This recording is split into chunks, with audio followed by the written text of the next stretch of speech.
Hello everybody, welcome back to the channel. I am Mad Capper and this is another video on Raid Shadow Legends. Now before we begin, let's talk about the pink elephant in the room.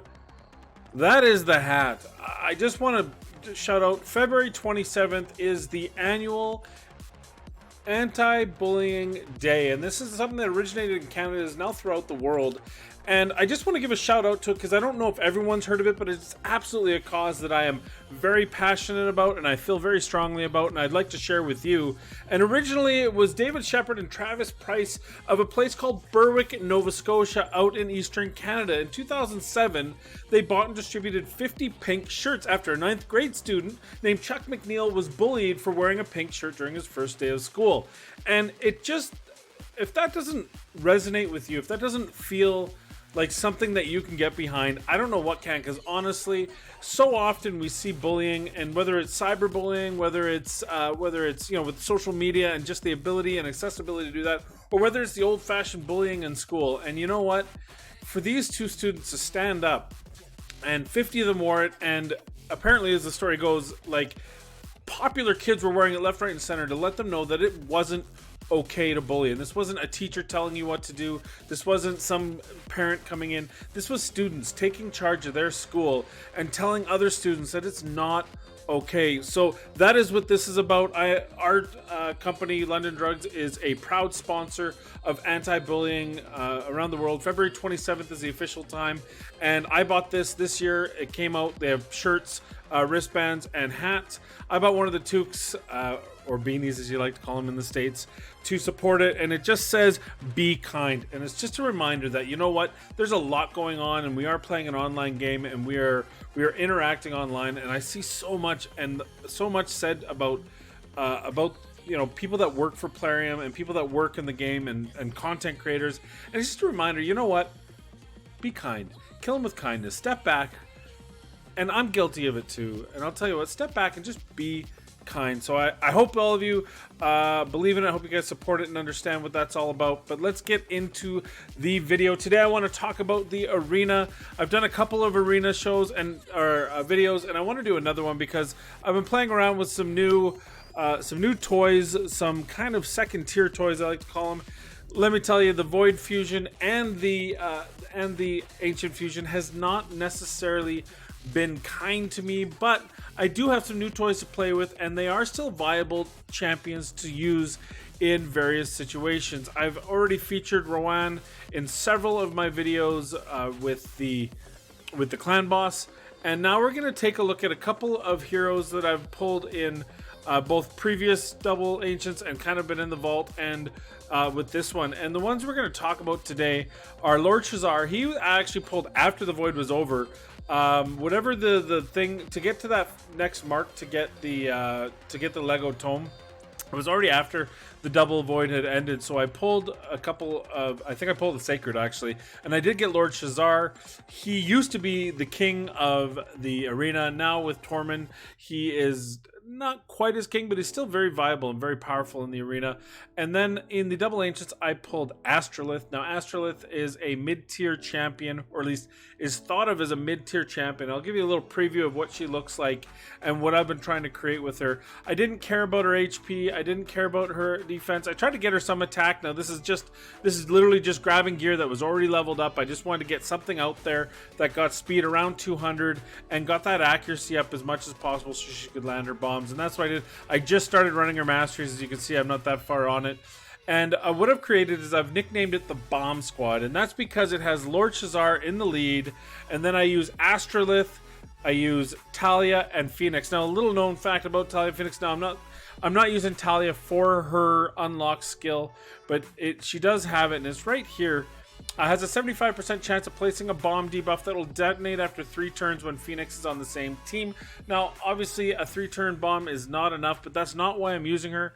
We're going to be using her as a nuker. Again, I've just thrown gear on her to get her some of her abilities. She doesn't, I mean, obviously, I want higher attack, I want way higher crit damage, I want higher accuracy, I need higher everything, but I just wanted something on her to be able to kind of use her in this comp, and what she's there for is cleanup for Phoenix. Now, I wanted Phoenix in here because I have 2 people placing 1-turn bombs, and wouldn't it be nice if we could activate those bombs prior to having Talia come in at the end and clean up with her fairly powerful A2. Well, it just so happens I can. When he is on the same team as Talia, he can decrease bomb debuff detonation countdowns by 1 turn, which means as soon as he does this, he activates those bombs. But that is not all. This ability is absolutely in the meta if you can use it effectively. And that's because it has a 75 chance of placing a block debuff for 2 turns, places a block cooldown skill for 1 turn if this does not place a block debuff. So unless you get a weak hit, which I believe still affects these, which just drives me nuts, I have a 75% chance of blocking a buff on all the enemies, and then on enemies that doesn't get that, it'll block cooldown skills debuff, and a block cooldown skills.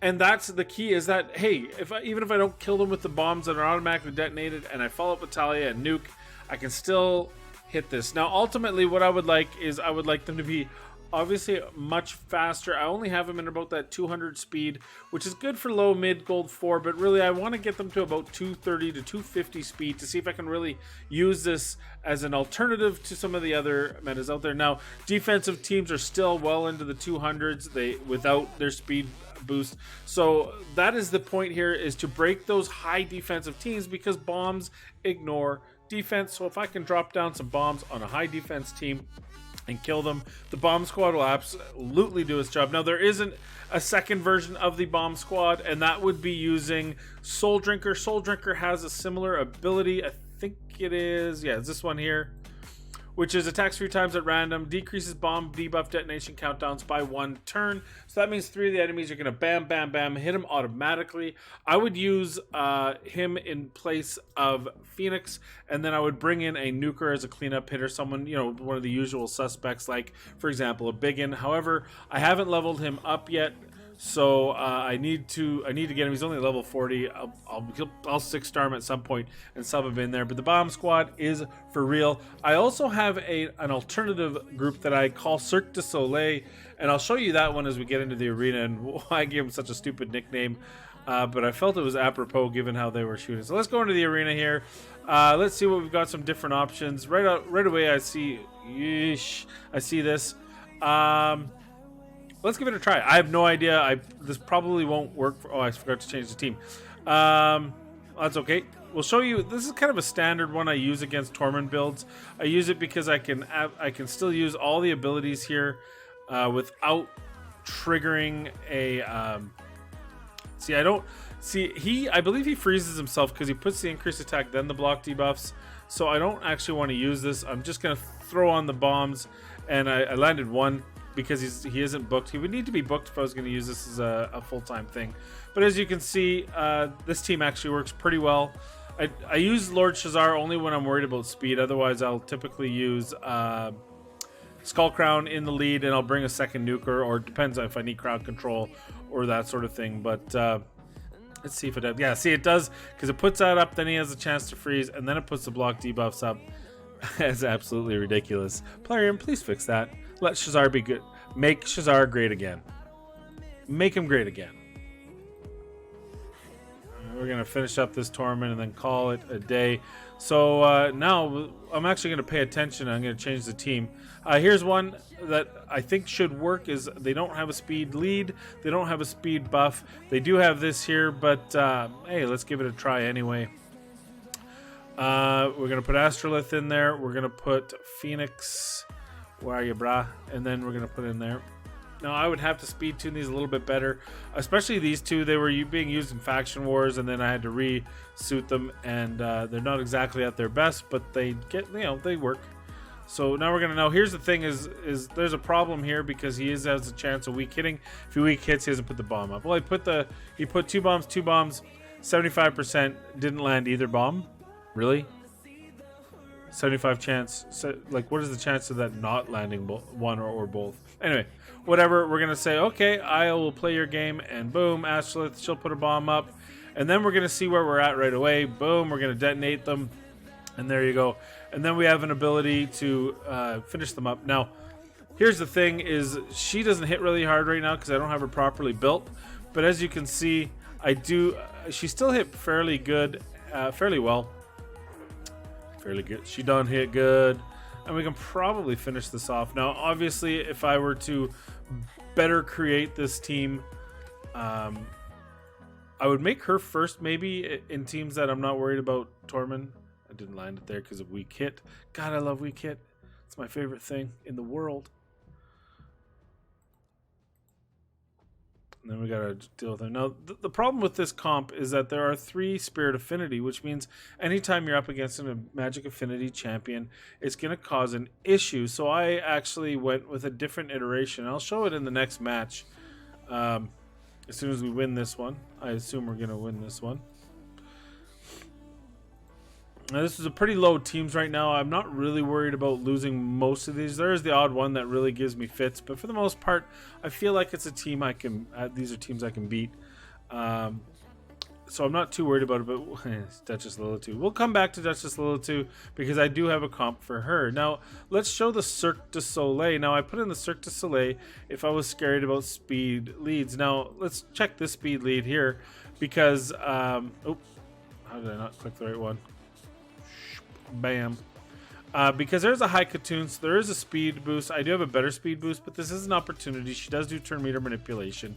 And as you can see, these two weren't really tuned well for the match. So I bring in these two here. Now, the reason why I call it Cirque du Soleil is for some reason, the 3 of these with their, like, she's wearing a mask, she's wearing a helmet, and just the way they all attack, they're all like very graceful in their attack. So I just felt like it was a bunch of dancers. The only one who isn't, so you got your big strong guy to do the tossing around, and then the 3 girls dancing around and making art. I feel like they're making art.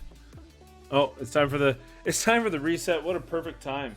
Perfect time to do a reset here. There we go. Okay, so now we've got 3 here. Now, this is another reason why I like having Sylar. She's very fast. As you can see, they've got some fast champions. I do not want to be frozen. So this is actually not the team I would typically comp against this because they're not ready for it yet. But let's give it a go anyway. So I don't have to worry about being frozen, so I can do his attack first. And then we're going to throw it on there, and hopefully we're going to land 1 or 2. Excellent. Now, we want to get... So now here's what we do. No, typically, if they would have all landed 2, I'd probably go for Sir Nick because of his health. But I absolutely do not want to deal with that. So I'm going to place her bombs on him to make sure that he dies no matter what. Now, I've got a stun ability. I don't want him to use his ability, so I'm going to target him. I happen to get 2 stuns. The bomb's killed. And then we're gonna play it out. Boom, another one down. See, Santa's, he got stunned, so the bomb's hit. Even though he survived, he doesn't get a chance to play his abilities. Yes, Zavia gets hers, but it's far too little, too late. And as you can see, like, just look at the like, boom, boom. Like, oh, she didn't get to do all 4. She does like a spin and stuff. That's why I call this team the Cirque du Soleil, mainly just because Astral this face gear type thing. That's not. Like, that looks like it's a helmet of some sort, right? Because it's got the shiny. It's not... Maybe it's like latex. Maybe she's into that. I don't know. So, I got Bomb Squad. I have Cirque du Soleil. This one here is a more traditional means. I want 2 nukers because I see some heavy hitters on their side. And so, I do want my Arbiter lead. I feel like I'm still faster. Plus, I'm going to get that turn meter boost. But that's not what she's all about. She's all about her living. I also see there's no I have no weak affinity to my nukers, so we're gonna put Madame Suri in just in case something happens that she survives. But this is the one where I like using Excruciator.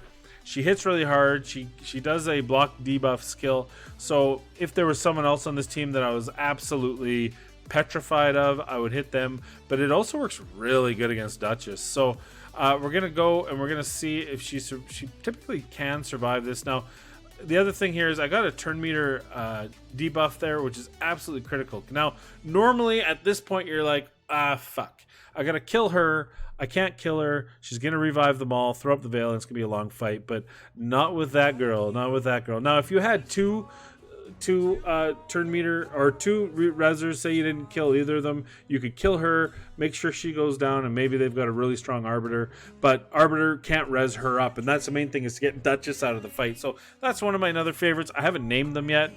The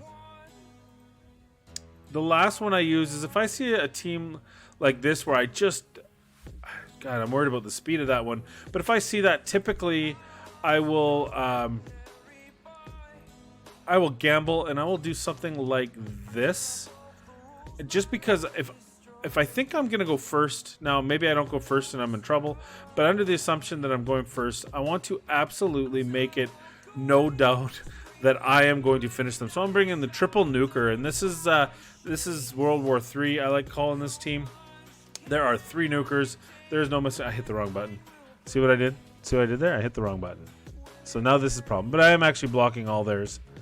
Anyway, if I would have hit the right button, maybe this would be different. Now, they are faster than I thought they were. But that's not going to be a problem. Yeah, it's going to be a problem because Molly's going to go. Oh, but I'm blocking it, so who cares? Actually, I fucked up and it still worked for me. Maybe I'll find another team like that and I'll show you how it normally goes. Normally I hit the right ability, which is this one. And then when it comes time to nuke, they die. In this particular case, he's now got unkillable. Who cares? He's going to be dead right away. Too little, too late. So the triple nuker, incidentally, that probably saved me because they were faster than I gauged them. So I would go with a double nuker. Call it World War II. That's World War III because I used 3 nukers. World War II. Let's see if I find a team that would maybe. Yeah, this would be a reasonable team to. Oh my dear God, oh dear, this is a non-resist team. So this actually scares the living shit out of me.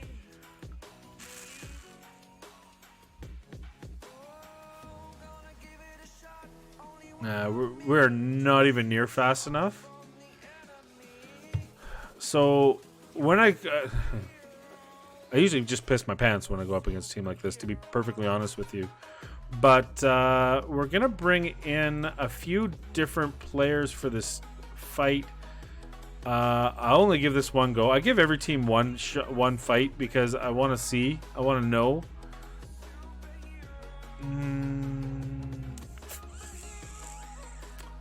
God, this is such a I'm gonna do this. She's not my hardest nuker. I have to refix her gear, but this is an opportunity. They're gonna do a whole bunch of buffing, so I'm hoping I can freeze them. If that was my team and the other team had a Tormund, they'd all be frozen by the end of their buffs. Because it's my Tormund, chances are one of them, maybe if I'm lucky. But I bring Ghostborn in because I have started gearing him towards platinum tier, and so he does have a resistance and an accuracy. I'm going to try to push his resistance up to 400 because the main reason is because his A3 cannot be resisted. So that's going to give me a good ability. All 4 of them. None of them are, well, Hawkthorn here might get... I think I want to see his speed. So there might be a problem with him just because I can weak hit him. But the other 3, I'm going to land that debuff no matter what. So all I want is a high resist. So ultimately, I'm going to get him to about 500 resist if I can. He's going to be able to use his A3. But he's still bad against Tormund because he does place a buff. So he'd have to be in Immortal gear, which trying to get 400 resist and Immortal gear is just something I don't have the thing for. So here they go. Look at that. 2 buffs, 3 buffs, 1. I believe I just called it. I'm pretty sure I just called that exact scenario. Now they've got a block up. He is faster than me, so nothing I can do about that. But he does hit relatively hard still, so I'll still use that ability. Block debuffs does not include turn meter. It does apparently. Oh, they got high resist anyway. So I'm honestly not sure what to do because they, exactly what I said was going to happen happened. They got a high resist, so I'm not doing anything to them. So it's unfortunate that, again, my Tormund is not booked, so he has a 15% chance. That puts up 3 buffs per player, so that's 3, 6, 9, 12. She does a turn meter up, so that's at least 4. I think it might even be 8. I don't have Lysandra, so I'm not 100% sure. So that's, 12, 16 to 20 buffs. I got 1 freeze out of that. Now, it's probably because of their high resistance is my guess. So I'm not going to keep going through this, but that was my one shot. I don't really have a team to beat that because I can't beat their speed. I wonder if I can. I mean, Mama never made no quitter. I think they just outspeed me.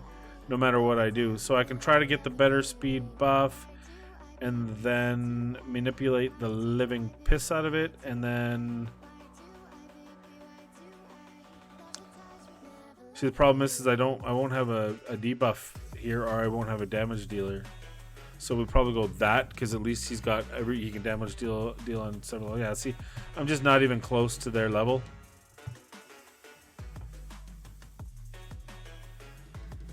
All resisted. I think I got it there.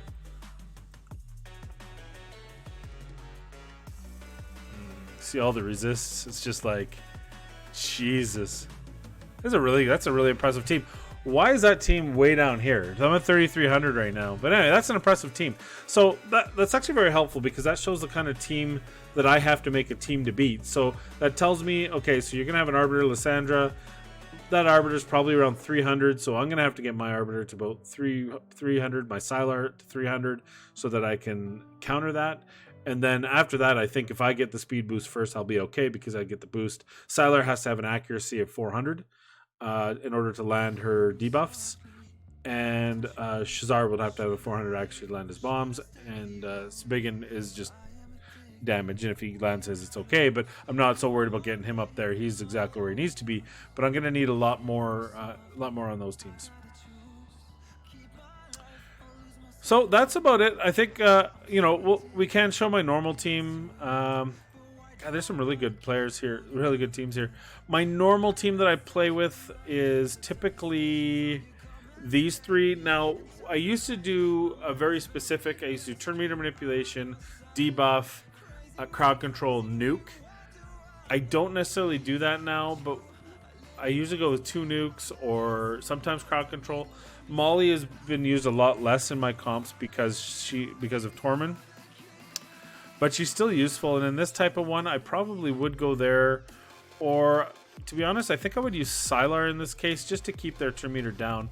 Again, if she's see, I'm at that level, but that's actually pretty good, because I should be able to turn beast through. Nope. Okay, not a problem. I will take that back. I will strip them of their dignity, and then we will put them to sleep. So, again, losing that turn meter gain on the very beginning is not a big deal, as long as my Sylar is right behind. So, I want to try to build those two together. Right now, I believe I'm at 270 and 240 as speeds, but I want to keep building those up to be able to run them.